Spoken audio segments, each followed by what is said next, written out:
والی جدید بلخ گوش به زنگ دستور رئیس جمهوری برای آغاز کار. و انتخاباتی که برای بعضی حکم همه‌پرسی استقلال را دارد.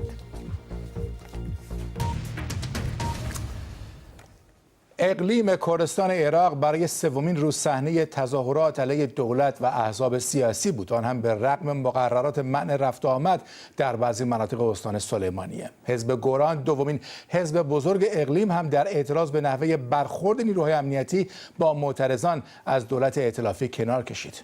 در تظاهرات روزهای اخیر ده‌ها دفتر احزاب و ساختمان‌های دولتی با آتش کشیده شد و در تیراندازی ماموران دست کم 3 نفر جانشان را از دست دادند.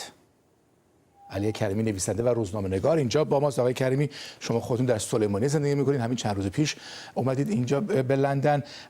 قطعی بیشتر برامون بگید که چه شد، چه اتفاقی افتاد که این نارضایتی‌هایی که مردم دارند این چنین شعله‌ور شد؟ حقیقت برای من بسیار مسئله واضحی است که در کشورهای همجوار ما و بیشتر ملت‌های خاورمیانه متاسفانه وقتی که انقلابیون دیروز به حکم میرسن و به قدرت سیاسی میرسن، به دیکتاتورهای محلی و به دیکتاتورهای خودی تبدیل میشن. کردستان هم از این بدر نبوده و نیست.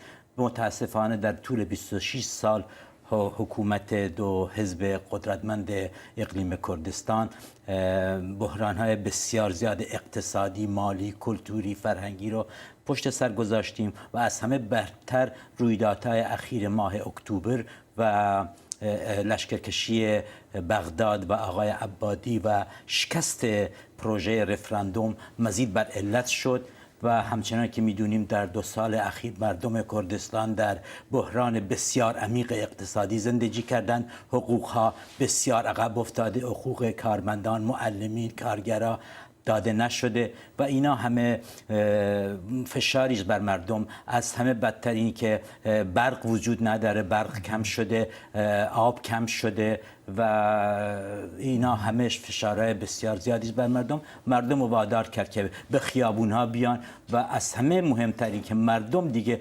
صبرشون تحمل صبرشون به پایان رسیده. اینه که شفافیت در درآمدهای داخلی وجود نداره. این دو حزب حاکم تا حالا یک دکلراسیون واضح و شفاف به مردم ادا ندادن که پولا کجا میره، پول نفت کجا میره، خرید نفت کجا میره. همینه که مردم صبرشون به انتها رسید و اینه که از پریروز به خیابونا اومدن و متاسفانه که قرار بود تظاهرات با مدنیت و با آرامش و با صلح و آشتی پیش بره، نیروهای وارد تظاهرات شدند و بسیاری از ادارجات و مقامات رو به آتش کشیدن که چه نیروهایی هستند؟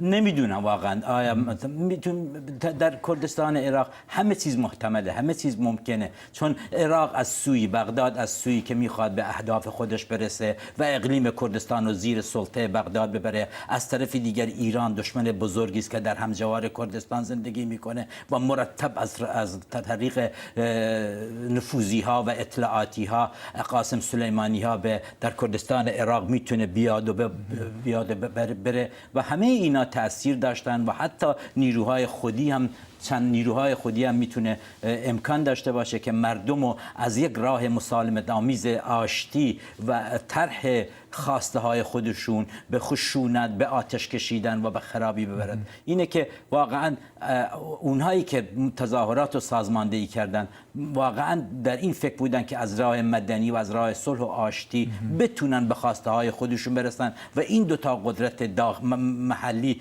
که 26 سال قدرت رو در دست دارن وادار کنن که پولهای به هدر رفته رو بیارن دوباره و به مردم خدمت کنن، حقوقهای به عقب افتاده رو به مردم بدن و در این زمستان سخت تا حالا هم یک قطره نفت در بسیاری از شهرها توزیع نشده. مردم سردشون شروع کردن به درخت بریدن که اینا خمه.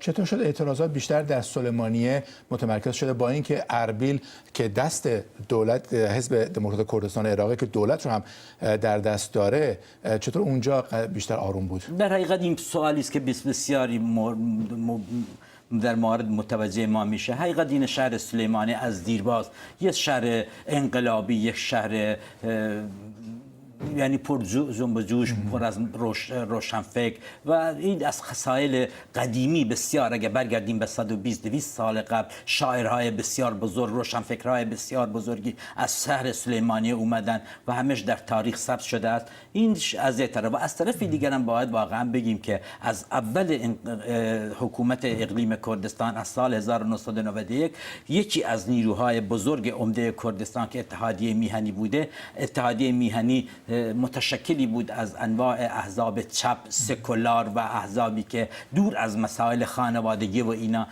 قدرت رو در منطقه سلیمانیه به دست گرفتن و در منطقه اربیل حقیقت اینه که تمام قدرت ها در دست خانواده بارزانی قبض شده و اونا میدونیم که اجازه به هیچ گونه آزادی نمیدن. آقای کریمی، در فرصت کوتاهی که داریم این چه پیامی داره برای سیاستمداران در اقلیم کردستان که به خصوص که چند ماه دیگه هم قرار انتخابات برگزار بشه؟ دقیقاً به خصوص حالا که با شکست بزرگ رفراندوم روبرو شدیم و پشت سر گذراندیم، بهترین کاری که قدرت‌های محلی در کردستان، اقلیم کردستان باید بکنن اینه که به خواسته های مردم واقعاً گوش بدن، واقعاً در شفافیت خود در مورد مسائل مالی واقعاً بیان جلو و به مردم خودشون بگن که حقوقشون کجاست، خواسته هاشون کجاست. اونا باید مطمئن باشن که از راه دموکراسی ضرر نخواهند کرد، بلکه از راه دیکتاتوری به همون سرنوشت دیکتاتوری جمله تونس، از جمله سوریه تبدیل خواهند شد. و اگر نگاه کنید تمام کشورهای بهار عربی همون انقلابیون دیروز بودند که متاسفانه به دیکتاتورهای امروز تبدیل شدن